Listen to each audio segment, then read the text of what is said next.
America का Los Angeles शहर, दिन 11 जनवरी 2025 इतवार।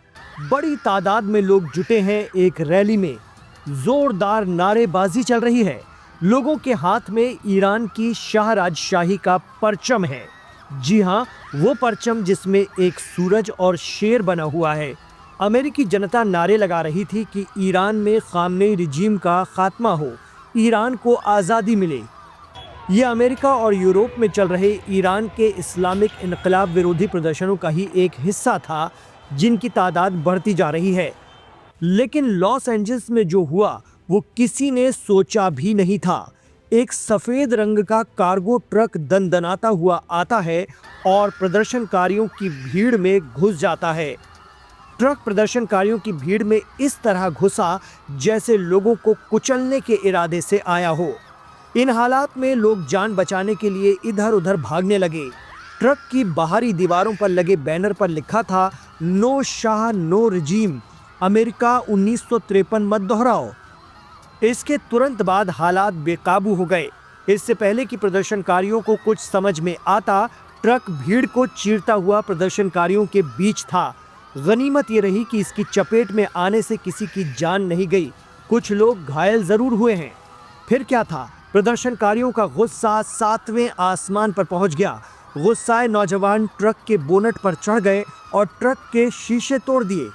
चूंकि अमेरिका में प्रदर्शनों की वीडियो मॉनिटरिंग होती है और सुरक्षा के लिए ड्रोन कैमरे हमेशा शहरों के ऊपर तैनात रहते हैं, ऐसे में वीडियो फुटेज में दिखा कि लोग चिल्लाते हुए ट्रक ड्राइवर पर हमले की कोशिश कर रहे थे और ट्रक पर झंडे के डंडे से वार कर रहे थे।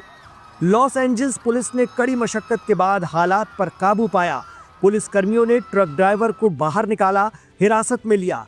जब उसे ले जाया जा रहा था तो उस दौरान प्रदर्शनकारी उस पर हमला करने की कोशिश करते नजर आए, जिसके बाद पुलिस को भीड़ को पीछे ढकेलना पड़ा। घटना के बाद ट्रक का विंडशील्ड टूटा पाया गया और सड़क पर कांच बिखरा हुआ था। ट्रक से जुड़ी ट्रेलर खाली नजर आई और उसका पिछला दरवाजा खुला हुआ था। पुलिस ने वाहन और आसपास के इलाके की जांच की। कानून प्रवर्तन अधिकारियों का कहना है कि फिलहाल ये साफ नहीं है कि ड्राइवर ने जानबूझकर भीड़ की ओर ट्रक चलाया था या फिर वो प्रदर्शन के बीच घबरा गया था।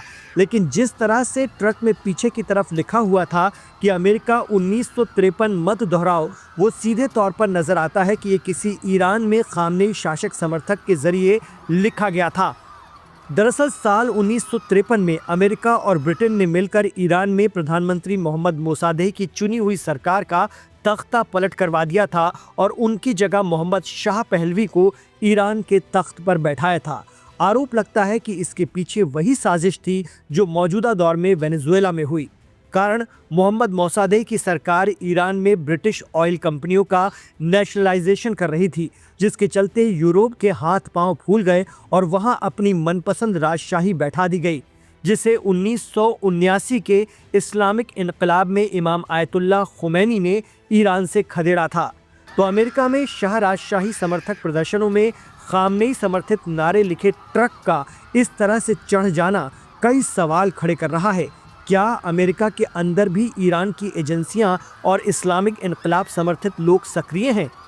लॉस एंजल्स फायर डिपार्टमेंट के मुताबिक इस घटना में 3 लोग घायल हुए हैं और 2 लोगों ने जांच के बाद अस्पताल जाने से इनकार कर दिया, जबकि तीसरे घायल की हालत गंभीर है। आपको बता दें कि ये घटना ऐसे वक्त में सामने आई है जब ईरान में पिछले 2 हफ्तों से महंगाई विरोधी प्रदर्शन जारी है। मानवाधिकार संगठनों के अनुसार अब तक इन प्रदर्शनों में 500 से ज्यादा लोगों की मौत हो चुकी है। तेहरान और अन्य बड़े शहरों में सड़कों पर विरोध जारी है। प्रदर्शनों के चलते ईरान में इंटरनेट और फोन सेवाएं बंद कर दी गई हैं, जिससे जमीनी हालात की जानकारी मिलना मुश्किल हो रहा है। सोशल मीडिया पर सामने आए वीडियो में तेहरान समेत कई शहरों में लोग नारेबाजी और आगजनी करते दिख रहे हैं। ईरान की संसद और सरकार ने अमेरिका और इसराइल को चेतावनी देते हुए कहा है कि किसी भी सैन्य हस्तक्षेप का कड़ा जवाब दिया जाएगा। वहीं इसराइल ने भी हालात पर करीबी नजर रखने की बात कही है। महंगाई से शुरू हुआ ये आंदोलन अब सीधे इस्लामिक रेवोल्यूशन के खिलाफ विद्रोह में बदल चुका है।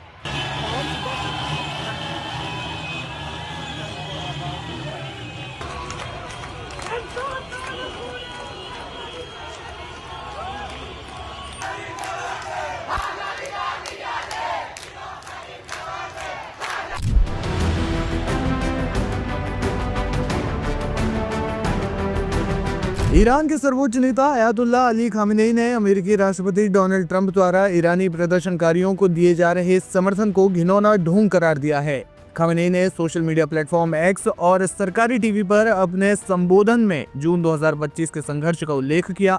उन्होंने कहा कि 12 दिन की जंग में हमारे देश के 1000 से ज्यादा नागरिक शहीद हो गए। अमेरिकी राष्ट्रपति ने कहा कि उन्होंने इसका आदेश दिया है, तो उन्होंने मान लिया कि ईरानियों का खून उनके हाथों पर है और अब वो कह रहे हैं कि वो ईरानी राष्ट्र के साथ हैं।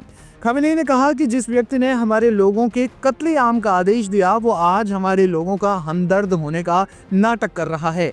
खामेनेई ने ट्रंप को नसीहत दी कि वो ईरान में दखल देने के बजाय अमेरिका की आंतरिक समस्याओं को संभालें। दूसरी ओर राष्ट्रपति ट्रंप ने सोशल मीडिया पर बेहद आक्रामक रुख अपनाया है। उन्होंने ईरान के नेतृत्व को स्पष्ट चेतावनी दी है कि ईरानी नेता सावधान रहें। अगर आपने प्रदर्शनकारियों पर गोलियां चलवाई तो हम भी गोलियां चलाएंगे। ट्रंप ने कहा कि अमेरिका ईरान के लोगों की मदद के लिए तैयार है।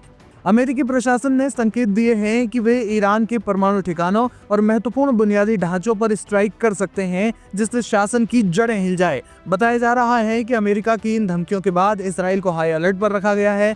इजरायली प्रधानमंत्री बेंजामिन नेतन्याहू और अमेरिकी विदेश मंत्री मार्को रूबियो के बीच हाल ही में ईरान पर संभावित सैन्य कार्रवाई की रणनीति को लेकर चर्चा हुई है। ईरान ने पलटवार करते हुए कहा कि अगर अमेरिका ने हमला किया तो इसराइल और इस क्षेत्र में स्थित सभी अमेरिकी सैन्य ठिकाने ईरान की मिसाइलों के पहले लक्ष्य होंगे।